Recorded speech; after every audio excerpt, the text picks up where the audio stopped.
a rejoint en studio Caroline Amouyal et c'est son anniversaire. C'était son anniversaire hier. Bonjour Caroline. Lana, merci. Bon anniversaire. Quelle ambiance. Quel âge vous avez? 50, ça se dit pas, non? 53 ans? Non. 22? 33. 33, comme l'âge de Jésus. Voilà. Où il nous a quittés. C'est ce que j'ai appris, oui. Merci beaucoup d'ailleurs pour la remarque. Merci Caroline d'être avec nous, ce que l'humanité doit aux Juifs. Et oui, c'est votre chronique chaque semaine. Alors aujourd'hui, on va revenir au sérieux. En cette semaine où nous allons célébrer la journée internationale du droit des femmes, nous allons revenir, vous souhaitiez en tout cas faire le portrait d'un destin de femme assez particulier, celui de Rosalind Franklin. Pionnière de la biologie moléculaire, on lui doit notamment la découverte de la structure de l'ADN.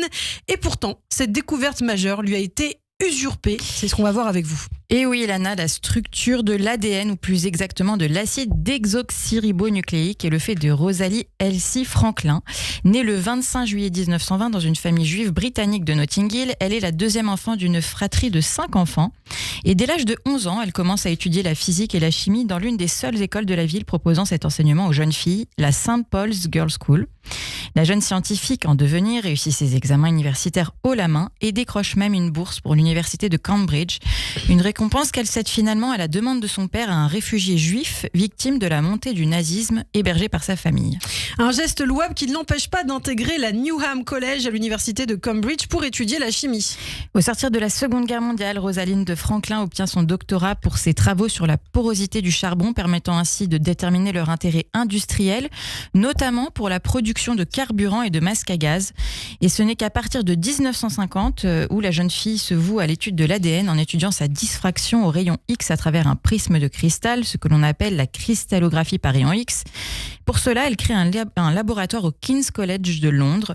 Elle travaille alors avec Raymond Gosling, étudiant et le physicien Maurice Wilkins, avec qui elle entretiendra des relations houleuses. Alors, il faut dire que les femmes ont la vie dure dans le milieu scientifique à l'époque. Ce phénomène dit effet Mathilda fait écho à toutes ces découvertes scientifiques faites par des femmes, mais invisibilisées dans l'histoire au profit de celles faites par les hommes. Et oui, et cela n'a pas échappé non plus à Rosalind Franklin et son célèbre cliché 51 qui a permis la découverte de la structure de l'ADN. En 1952, Rosalind et son frère son élève Raymond Gosling, au terme d'une centaine d'heures d'exposition au rayon X, parviennent à distinguer enfin sur le cliché 51 la structure de l'ADN et à identifier ces deux hélices, dites A et B, une structure double qui vient totalement contrecarrer les modèles déjà établis. Et l'histoire pourrait avoir une fin heureuse, mais il en est tout autrement.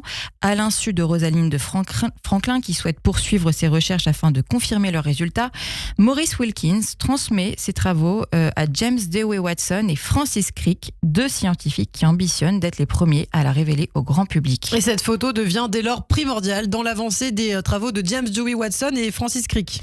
Et oui, et ils n'auront aucun scrupule à s'en servir, alors que Rosalind Franklin est contrainte de quitter en 1953 le King's College, compte tenu de la dégradation de ses relations avec les scientifiques.